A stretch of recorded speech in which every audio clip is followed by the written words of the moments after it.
네, 이제 드디어 예수님께서 예루살렘 성에 입성하시는 장면을 저희가 함께 보게 됩니다.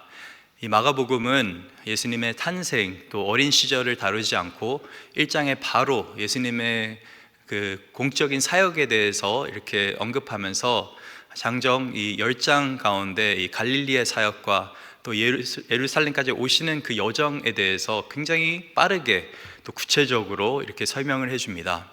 그리고 이 11장부터 마지막까지는 예수님께서 십자가에 달리시기까지 그 마지막 일주일을 집중적으로 이렇게 우리에게 이렇게 이야기를 펼쳐주고 있습니다. 그만큼 어떻게 보면은 예수님의 공적인 사역도 중요하지만은 이 마지막 일주일 예수님의 그 십자가에서의 죽음과 부활만큼 중요한 게 없다라는 것을 강조하고 있는 것 같습니다. 예수님께서는 이미 여러 차례 제자들에게 나는 예루살렘에 가서 거기서 죽게 될 것이고 또 사흘 만에 부활할 것이라는 그 약속들을 계속 하셨습니다. 그런데 제자들은 아직까지도 이 예수님의 계획과 예수님의 일들을 잘 이해하지 못하고 있는 것 같습니다. 또 그뿐만 아니라 예수님을 따르고 있는 이 큰 무리도 예수님에 대해 정확하게 이해하지 못하고 있는 것들을 저희가 볼 수가 있습니다. 참 사람의 마음이 갈대와 같을 때가 많이 있습니다. 우리가 보통 여자의 마음이 갈대라고 그렇게 표현을 하는데 사실 하나님 앞에서 우리의 마음이 갈대와 같은 것 같습니다. 그냥 상황이 괜찮고 바람이 불지 않으면은 우리가 가만히 있는데 조금만 바람이 불고 조금만 상황이 달라지고 내 환경이 바뀌면은 금방 흔들리는 것이 우리의 연약한 마음인 것 같습니다. 오늘 본문 안에도 사실 이 무리의 그 모습이 참 보기는 좋은데 예수님이 예루살렘 성에 입성하실 때 정말 크게 소리치면서 하나님을 찬양하는 그 모습이 너무나 보기 좋은데 한편으로 씁쓸한 것은 이들이 며칠 안에 곧 그 마음이 바뀔 걸 알기에 사실 이 본문이 조금은 마음에 한편으로는 좀 무겁게 다가옵니다. 그래서 오늘 본문의 배경을 한번 같이 살펴보기 원합니다. 오늘 본문 1절입니다.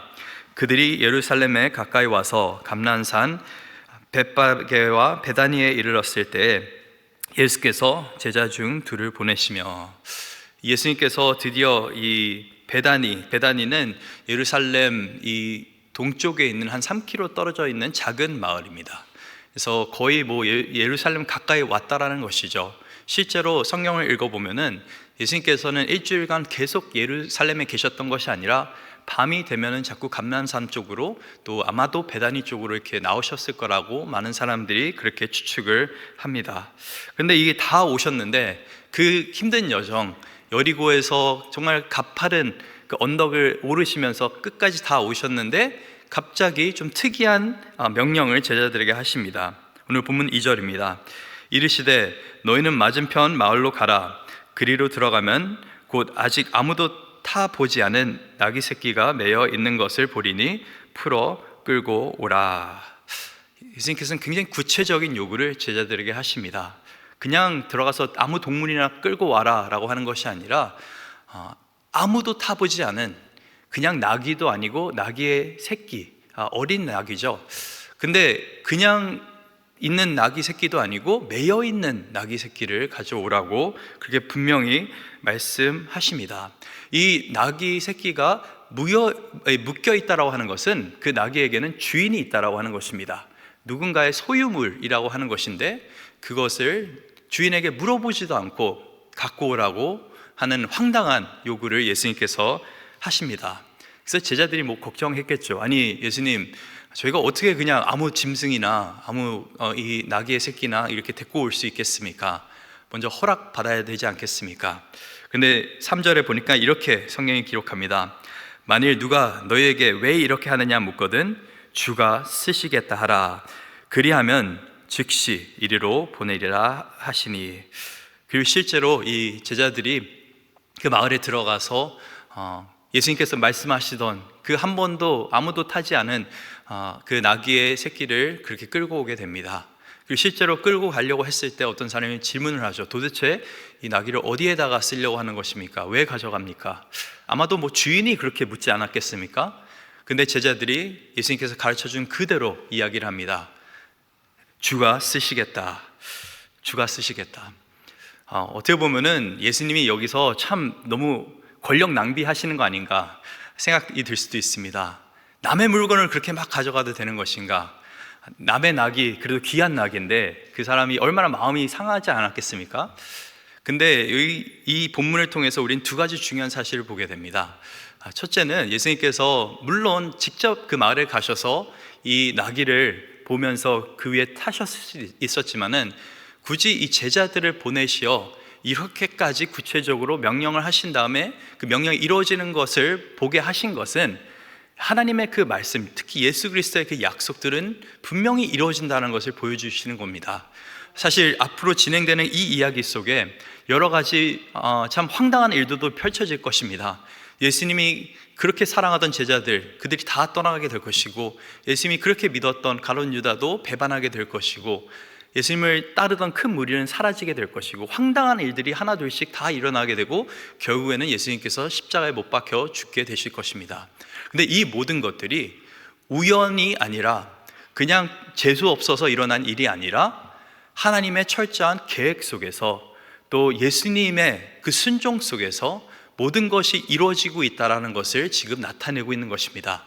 예루살렘에 입성하는 그 순간부터, 아니 그 이전부터 어떻게 보면은 하나님께서는 이 모든 것을 계획하고 계셨다라는 것, 그것을 지금 제자들에게 말씀하고 계시는 것입니다. 그래서 제자들이 나중에 예수님께서 부활하시고 나서 이게 그냥 예수님께서 하신 이야기가 아니구나, 예수님께서 우리에게 우리의 믿음을 더 하시려고 정말 하나님의 말씀이 믿을 만하구나라는 걸 알려주시기 위해서 이렇게 하셨다는 것을 깨닫게 됩니다. 근데 두 번째로 예수님께서 나타내고 계시는 것은 단순히 자신의 말이 이루어진다만 나타내고 계신 것이 아니라 자신이 참 주가 되심을 나타내고 계십니다. 주인이 쓰겠다 하라 하니까 이 나귀 새끼의 주인은 그냥 그대로 내어줍니다. 주인이 쓰겠다. 이 영어 성경에 보면은 Lord라고 되어 있습니다. 주인이라는 말인 것이죠. 이 말은 뭐냐면은 나귀의 주인은 물론 그 당시에는 그 사람인 것처럼 보이지만은 결국에는 그 나귀는 하나님께 속했던 나귀라는 것입니다. 이 로마서 11장 36절을 보니까 이렇게 적혀 있습니다. 이는 만물이 주에게서 나오고 주로 말미암아 또 주에게로 돌아갑니다. 그에게 영광이 세세에 있을지어다. 아멘. 모든 만물은 결국에는 하나님께 속한 것입니다. 모든 것은 또 하나님께 돌아가게 되어 있습니다. 그래서 예수님께서는 지금 그 나귀의 주인의 것을 뺏은 것이 아니라 지금까지 그 나귀의 주인은 예수님의 것을 맡고 있었던 것이었습니다. 그래서 그것을 원래 하나님께 속한 것을, 원래 예수님께 속한 것을 지금 주인에게 다시 돌려보내는 것입니다. 우리는 자꾸 우리에게 속한 것이 나의 것이라고 생각을 합니다. 자꾸 내가 열심으로 이뤄서 쌓아둔 것이라고 생각을 합니다. 근데 하나님께서 말씀하시는 것은 너희들이 갖고 있는 것은 너희가 지금 각 수중에 갖고 있는 것처럼 보이지만 그것은 결국 나에게로부터 온 거야. 그 모든 것은 하나님께서 우리에게 청지기로서 맡겨주신 것입니다. 자녀들도 맡겨주신 것이고 우리의 재산도 맡겨주신 것이고 우리가 건강도 맡겨주신 것이고 어떻게 보면은 우리의 이 교회도 예수님께서 자신의 몸된 교회를 우리에게 맡겨주신 것입니다. 그 말은 뭐냐면은 우리에게 맡겨주신 그 모든 것은 주님을 위해서 우리가 사용해야 되는 것입니다. 우리가 자꾸 이것은 내 겁니다, 하나님 왜 자꾸 저에게 주신 거 가져가세요 라고 생각하는데, 이것은 내 걸 그냥 하나님께서 가져가시는 것이 아니라 원래 내가 하나님께서 주신 것, 그 맡고 있던 것을 기쁨으로 드리는 것입니다. 그런데 참 재미있는 것은 우리가 우리의 것을, 하나님께서 우리에게 맡겨주신 그것을 하나님께 다시 드릴 때, 온전히 드릴 때 하나님의 손에 사용된 그것들은 너무나 귀하게 사용된다는 것입니다. 성경 안에서 가장 귀하게 쓰였던 동물이 누굽니까? 바로 이 나귀입니다. 정말 남들이 하찮게 여겼던 이 어린 나귀가 예수님의 손에 붙들리게 되니까, 또 예수님을 태우고 가니까 역사 속에 기록이 되는, 기억에 남는 그런 나귀가 되는 것입니다. 그래서 항상 기억해야 되는 것은 우리가 참 11조도 드리는 이유가 그냥 하나님께 텍스 드리듯이 이렇게 드리는 것이 아니라 우리가 10분의 1을 하나님께 드리지만 사실 나머지 이 구도 하나님께 속한 것이죠. 그래서 10분의 1을 하나님께 드리면서 제가 나머지 것도 하나님, 제가 청지기로서 나의 물질을 하나님 나라를 위해서 사용하겠습니다. 나의 시간을 하나님 위해 사용하겠습니다. 나의 인생 또한 주님께 온전히 드리겠습니다. 주님께서 쓰시겠다고 하시면은 주님 사용하여 주시옵소서 라고 고백하는 것이 바로 이 우리가 11조를 드리는 그 이유인 것입니다. 그래서 예수님께서는 자기가 모든 만물의 주인이 되신다는 것을, 그리고 모든 역사의 주관자 되신다는 것을 지금 나타내고 계십니다. 그래서 이제 드디어 예루살렘에 입성하시는데, 근데 이 입성하는 그 장면이 사람들 눈에는 너무나 우스꽝스러웠을 것입니다.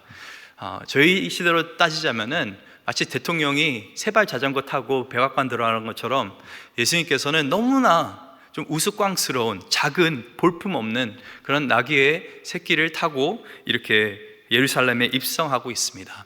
근데 사람들은 또 좋다고 소리를 지릅니다. 본문 이제 9절에 보니까 호산나 찬송하리로다 주의 이름으로 오시는 자여 라면서 소리를 지릅니다. 그리고 그들이 6절에 보니까 자신이 입고 있던 그 겉옷을 땅에다 내어주면서 또 종려나무까지를 이렇게 땅에다가 내어 놓으면서, 이게 뭐냐면은 다윗 왕조의 왕들이 이 처음에 왕자에 오를 때, 입성했을 때 했던 그런 전통들입니다. 그래서 이 사람들 눈에는 이게 다윗의 혈통, 이 사람이 우리가 기다렸던 메시아구나, 왕이구나라는 것을 지금 나타내고 있는 것입니다. 그냥 예수님이 선생으로서 좋은 정도가 아니라 이들은 예수님을 지금 왕으로 만들기 위해서 이렇게 하고 있는 것입니다. 이 시편 118편 26절의 말씀을 어떻게 보면 이 사람들이 지금 찬양하고 있는 것인데, 이렇게 기록되어 있습니다. 여호와여 구하옵나니 이제 구원하소서. 여호와여 우리가 구하옵나니 이제 형통하게 하소서. 여호와의 이름으로 오는 자가 복이 있으며.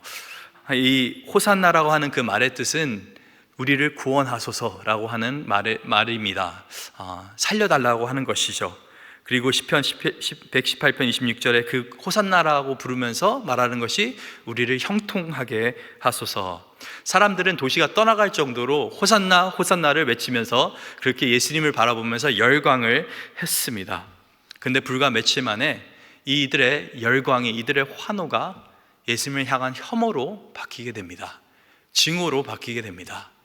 호산나 호산나 우리를 구원하여 주소서라고 했던 그 사람들이, 동일한 사람들이 며칠 후면은 십자가에 저를 못 박혀 죽이라 라고, 예수님 죽었으면 좋겠다라고 그렇게 외치는 것입니다. 왜 이토록 짧은 시간에 이 사람들의 마음이 이토록 변할 수 있었던 것이었을까요? 왜 우리의 마음은 하루는 정말 뜨겁다가 내일은 갑자기 차가워지는 것일까요? 사실 제가 이제 유스 사역 오랫동안 하면서 느낀 것들이 있습니다. 아이들은 참 순수해서 정말 예수님을 만나고 뜨겁게 경험하면은 그것을 막 표현을 합니다.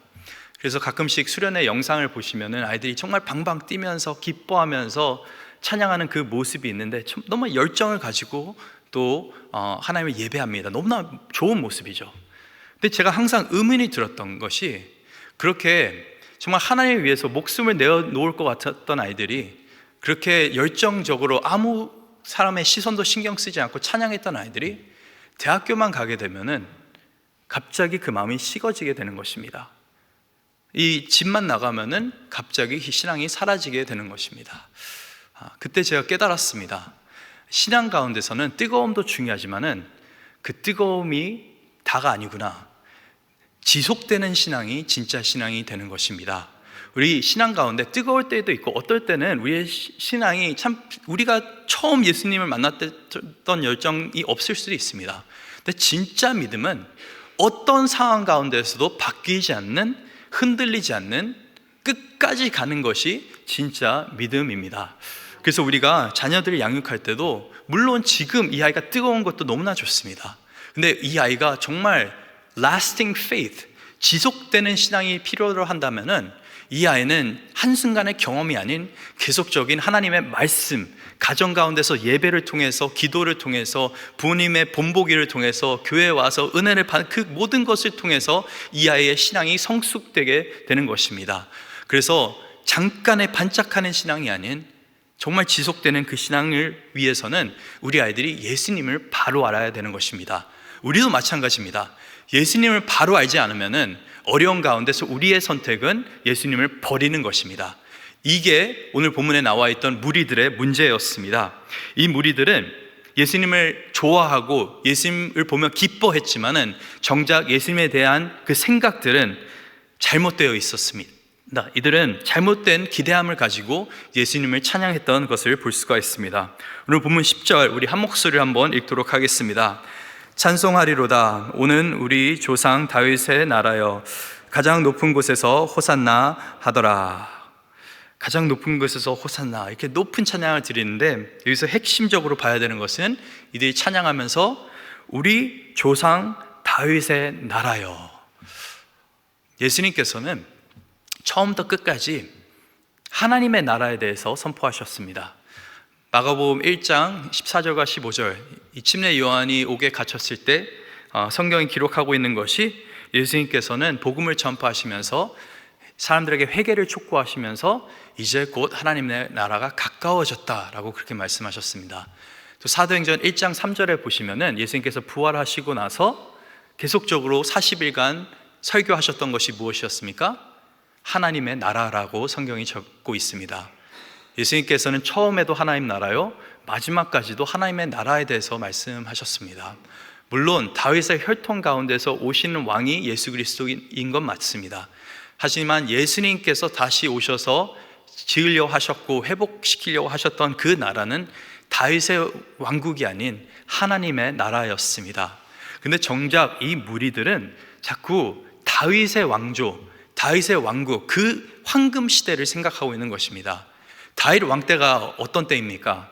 이스라엘의 역사상에 한 번도 있지 않았던 정말 평안이 있고 부유함이 있고 강력함이 있고 모든 주변 나라들이 이 이스라엘을 두려워했던 그 시기가 바로 이 다윗이 왕으로 군림하던 시기였습니다. 정말 사람들이 큰 소리 떵떵 치면서 살 수 있던 그 시기, 삶 가운데 부족함이 없었던 그 시기, 넘쳐나는 그 시기가 바로 이 다윗의 나라였습니다. 그래서 그들이 이토록 다윗의 나라를 바라고 있는 것은 지금 삶 가운데 이들이 로마 제국 그 식민지로서 그 압제 속에서 살아가고 있는데, 이들이 아무리 열심히 살아도 세금을 너무나 많이 내야 되고 갖고 있는 것은 뺏기게 되고 늘 불안한 가운데서 그렇게 억압을 받으면서 지금 살고 있는 것입니다. 그래서 이들은 자신의 상황을 변화시키기 위해서 자신의 인생을 더욱더 좀 편하게 이제는 살고 싶다, 이제는 좀 풍족하게 살고 싶다라는 그 마음에 다윗의 나라여, 호산나, 우리를 구원하여 주셔서 당신은 우리를 다윗과 같이 풍요롭게 만들어줄, 형통케 만들어줄 그런 왕입니다 라고 지금 찬양하고 있는 것입니다. 다윗의 그 혈통에서 온 건 맞지만은 그들이 갖고 있던 그 하나님 나라에 대한 그림은 완전히 잘못된 것이었습니다. 예수님께서는 물론 언젠가는 다시 오시게 될 것입니다. 그 다윗의 그 왕국보다 훨씬 아름다운 천국을 우리가 맛보게 될 것인데, 그 천국은 정말 다윗의 시대와는 비교할 수 없는 풍족함과 편안함과 기쁨이 넘쳐날 것입니다. 그런데 예수님의 계획은 지금 이 당시에는 하나님의 나라가 완전히 오기 위해서는 한 가지 숙제가 있는데, 그 숙제는 뭐냐면 하나님의 나라는 데리고 올 수 있는데 그 나라 안에 사람이 들어갈 수 없다는 겁니다. 하나님의 나라는 너무나 거룩하고 완벽해서 죄된 인간은 들어갈 수가 없습니다. 하나님의 그 거룩함 안에서 우리는 죽을 수밖에 없는, 정말 우리는 벌을 받을 수밖에 없는 그런 존재들인데 어떻게 죄된 인간이 하나님 나라 안에 들어갈 수가 있겠습니까? 그래서 예수님께서는 다윗의 왕국이 아닌 십자가를 택한 것이었습니다. 십자가는 인간으로 하여금 다윗의 나라가 아닌 하나님의 나라로 들어갈 수 있게 만들어 줍니다. 이 며칠 후에 이 무리가 예수님께서 이 빌라도 앞에 서 있는 그 모습을 보게 됩니다. 피가 철철 흐르면서 또 이 구타를 당하셔서 지쳐 있는 그 모습 가운데 또 예수님께서는 아무 말씀 안 하시고 힘없이 그렇게 서 계십니다. 온갖 수모를 당하면서 그렇게 서 계시는데, 그 모습을 보고 아마 크게 실망을 했겠죠. 우리는 다윗과 같은 용사가 다윗과 같은 강력한 왕이 온다고 생각했는데 저게 우리의 왕인가? 아무 말도 하지 못하고 지금 그 로마의 그 총독 앞에서 아무 말도 하지 못하는 저 힘없어 보이는 예수를 우리가 왕으로 섬길 수 있겠나? 그래서 그 사람들의 마음이 달라지게 된 것입니다. 우리를 구원하소서 외치는 것이 아니라 저를 십자가에 못 박으소서, 죽이라는 것이죠. 우리 저런 왕 필요 없다라고 하는 것입니다. 가끔은 우리의 잘못된 기대함이 실망감으로 이어지게 되는 것이고, 또 우리의 실망감이 하나님을 향한 분노로 이루어지게 되어 있습니다. 우리도 삶 가운데 우리가 기대했던 인생이 펼쳐지지 않으면은, 나는 예수 믿으면은 꽃길만 걸을 거라 생각했는데, 나는 어려움 없이 살 수 있을 거라 생각했는데, 정작 삶 가운데 어려움이 찾아오고 힘든 점들이 찾아올 때 내 마음에 그 기대치 때문에 실망감도 커지게 되는 경우가 있습니다. 그 실망감 때문에 우리가 또 그 하나님을 원망하는 데까지 나갈 때도 있습니다. 오늘 반드시 기억해야 되는 것은, 하나님께서는 우리가 실망하는 그 가운데서도 계속적으로 역사하고 계십니다. 예수님께서는 힘없이 십자가에 달려 죽으신 것이 아니라 그것을 통해서 하나님의 일을 이루셨습니다. 예수님께서 왜 십자가에 달려 죽으셨나, 그리고 오늘 본문에서 왜 도대체 이 나귀를 타고 오셨나. 사실 이 실망감이라고 하는 것은 믿음이 좋은 사람에게도 올 수가 있는 것입니다. 이 침례 요한도 자신이 옥에 갇혔을 때, 이 마태복음 11장과 누가복음 7장을 보면은 이런 말을 하죠. 자기의 제자를 예수님께 보내면서 이렇게 예수님께 질문을 합니다. 오실 그 이가 당신이 맞습니까? 아니면 우리가 다른 일을 기다리올까? 이 옥에서 너무나 힘드니까 침례 요한이 예수님께 물어보는 것이, 정말 예수님, 당신이 우리가 기다리던 그 메시아, 내가 내 인생 한평생 바쳐서 지금 옥에까지 갇혔는데 정말 예수님이 맞습니까? 실망한 그 가운데 어떻게 보면 많은 경우 우리는 정말 예수님 맞습니까? 라는 생각을 하게 되는데, 네, 예수님께서 오늘 본문에서 나타내시는 것은 우리가 기다렸던 그 왕이 맞다라는 것을 철저하게 보여주고 계십니다. 첫째는 예수님께서는 이 유다 지파의 그 혈통에서 나온 우리가 기다렸던 그 메시아가 맞습니다. 창세기 49장에 이 야곱이 죽기 전에 자신의 아들들을 축복하는 장면이 있는데, 유다에게는 특별한 축복을 하죠. 너의 그 혈통에서는 임금의 지팡이가, 왕의 지팡이가 떠나지 않겠다라고 그렇게 약속합니다. 그러고 나서 이 창세기 49장 10절에 이렇게 하는데, 그에게 모든 백성이 복종하리로다. 그의 나귀를 포도나무에 매며 그의 암나귀 새끼를 아름다운 포도나무에 맬 것이며. 희한하죠. 왜 유다 지파에서 나오는 이 왕들에 대해서 이야기할 때 이 나귀뿐만 아니라 이 나귀의 새끼가 포도나무에 매어져 있을 거라고 했을까요? 오늘 본문에도 그 나귀는 매어져 있었던 그런 나귀였습니다. 또 스가랴 9장 9절, 오늘 말씀이 성취하고 있는 그런 구약의 예언 말씀이죠. 스가랴 9장 9절, 시온에 따라 크게 기뻐할지어다, 예루살렘에 따라 즐거이 부를지어다. 보라, 내 왕이 내게 임하시나니 그는 공의로우시며 구원을 베푸시며 겸손하여서 나귀를 타시나니 나귀의 작은 것 곧 나귀 새끼니라. 예수님은 왕으로 오셨는데 겸손의 왕으로 오셨습니다.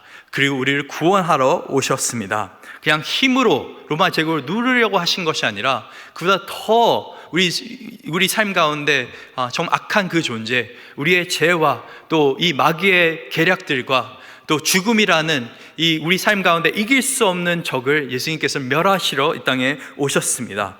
근데 그 9절 다음에 바로 얘기하는 것이, 내가 에브라임의 병거와 예루살렘의 말을 끊겠고 전쟁하는 활도 끊으리니 그가 이방 사람에게 화평을 전할 것이요. 이 유대인들은 예수님이 자신들을 위한 왕이라고 생각했습니다. 그런데 이 스가랴 9장 9절과 10절을 보면은 이 겸손의 왕으로 오시는 이분은 이방 사람에게 화평을 전할 것이라고 되어 있습니다. 그 말은 뭐냐면은 예수님의 그 구원이 한 민족에게 제한되어 있는 것이 아니라 열방 가운데 열리게 되는 것이라고 말하는 것입니다. 그래서 그의 통치는 바다에서 바다까지 이르고 유브라데 강에서 땅 끝까지 이르리라.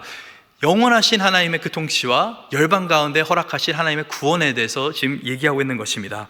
그리고 마지막으로 이사야 9장 6절에 보니까 이는 한 아이가 우리에게 낳고 한 아들이 우리에게 주신 바 되었는데 그의 어깨에는 정사를 메었고 그의 이름은 기묘자라 모사라 전능하신 하나님이라 영존하시는 아버지라 평강의 왕이라 할 것임이라. Prince of Peace, 예수님은 평강의 왕으로 오셨습니다. 샬롬의 왕으로 오셨습니다. 그리고 이 샬롬의 터전, 예루살렘이라고 하는 그 이름이 샬롬의 도시라고, 그 평화의 도시라는 이름의 뜻인데, 그 참 평화 없는 그 도시에 평화의 왕으로 예수님께서 오셨습니다. 근데 예수님께서 어떻게 평화를 허락하십니까? 자기의 몸이 성전이 되어서 결국에는 정말 인간과 하나님 사이에 분리되었던 그 관계를 다시 회복시키십니다. 이 성경을 보면은 이스라엘 역사 가운데 나귀를 타고 처음에 왕자에 올랐던 사람이 있습니다. 그 사람이 바로 솔로몬이었습니다. 많은 사람들이 왕이 되려고 했을 때 다윗이 이 걱정하고 있는 이 바스바에게, 자기 아내에게 걱정하지 마라, 내가 솔로몬을 왕으로 만들어 주겠다 하면서 솔로몬을 나귀에 태워서 그렇게 왕으로 사람들에게 인정받게 합니다. 근데 솔로몬이 했던 일이 뭡니까? 솔로몬은 다윗이 하지 못했던 것, 다윗이 손에 피가 너무나 묻어 있으니까, 너무나 전쟁만 하다 보니까 다윗의 자손인 솔로몬에게 하나님께서는 성전을 짓는 일을 하게 만드셨습니다. 근데 그 성전이 무엇입니까? 하나님과 인간 사이에 그 중재 역할을 해주는 귀한 장소였습니다. 하나님의 임재 회복, 영광의 회복, 또 하나님과의 관계를 회복하는 그 성전이 솔로몬의 손에 의해서 지음받았는데, 근데 오늘 본문에서는 정말 평강의 왕이, 다윗의 진정한 그 자손이, 열방을 구원할 그분이, 예수님이 오셔서 가장 먼저 가신 곳이 어디였습니까? 성전이었습니다. 그리고 본문 11절에 보니까 예수께서 예루살렘에 이르러 성전에 들어가서 모든 것을 둘러보시고 때가 이미 저물었음에 12 제자를 데리고 베다니에 나가시니라. 그리고 내일 본문을 보면은 성전을 완전 뒤엎으시는 그런 일을 행하십니다. 왜요? 평강의 왕이 이제는 성전이 그전까지는 했던 그 일, 하나님과 인간 사이에 중재하는 그 역할을 이제는 예수님께서 하게 되십니다. 그 예수님께서 완전하게 죄된 인간을 회복시켜 주시고 구원하여 주셔서 이제는 하나님 나라 안에 들어갈 수 있게 해주십니다. 사람들은 십자가의 그 모습을 보면서 이것들을 전혀 몰랐죠. 오히려 실망했습니다. 근데 하나님께서는 계속적으로 역사하고 계셨습니다. 오늘도 하나님께서 우리 가운데 역사하고 계십니다. 제 딸이 기억나는 것이, 작년에 생일잔치를 하려고 했었는데 참 그래서 이 교회 몇 식구 초대해서 생일잔치 하려고 그랬었는데 바로 직전에 오려고 했던 아이들이 다 아픈 겁니다. 첫 생일잔치인데 빡시 꾸렸는데, 근데 그 아침에 그 아이에게 이야기를 해줬습니다. 친구들이 아파서 오늘은 그냥 가족끼리 또 해야겠다라고 얘기했습니다. 근데 그 아이가 참 실망을 많이 했었습니다. 근데 아버지로서 그 아이에게 실망을 할 걸 알고 있음에도 불구하고 그렇게 얘기해 줬던 것은 그 아이를 사랑하기 때문에 그런 것입니다. 제가 만약에 그냥 다른 아이들 아픈 거 상관없이 그냥 다 오세요, 뭐 그냥 감기 걸렸든 바이러스가 있든 그냥 다 와서 좋은 시간 보냅니다 하면 무슨 일이 일어나겠습니까? 거기 있는 사람들 다 아프겠죠. 그래서 어떻게 보면 그 당시의 실망감은 아프지만은 필요한 실망감이었습니다. 그리고 나중에 사실은 더 이제 좋은 기회에 아이가 또 생일잔치를 할 수 있게 될 거라 생각이 듭니다. 우리의 인생 가운데도 하나님께서 실망감을 허락하시는 그 이유, 우리를 미워하셔서가 아니라 우리를 사랑하셔서인 것입니다. 하나님께서는 실망 속에서도 계속적으로 일하고 계시고 선하게 역사하고 계십니다. 우리의 하나님이 선하시다면은 우리는 실망 속에서도, 우리의 낭망 속에서도 하나님을 믿으며 신뢰하면서 살 수가 있는 것입니다. 우리 아이는 제 깊은 뜻을 몰랐겠죠. 아빠는 그냥 친구들 못 오게 한 사람이라고 생각했을 것입니다. 그런데 그를 통해서 어떻게 보면 아이의 건강을 지켜줄 수가 있었던 것이었죠. 근데 하나님께서는 이 참 연약한 저라는 아빠보다 훨씬 더 뛰어나신 완벽하신 아버지 하나님이십니다. 그 하나님이 오늘 우리 삶 가운데 역사하고 계시니 오늘 하루도 실망하지 마시고 하나님을 바라보시면서 하나님 안에서 참된 샬롬, 평강을 누리시면서 또 나의 삶을 온전히 하나님께 드릴 수 있는 저와 여러분들 있기를 간절히 소망합니다.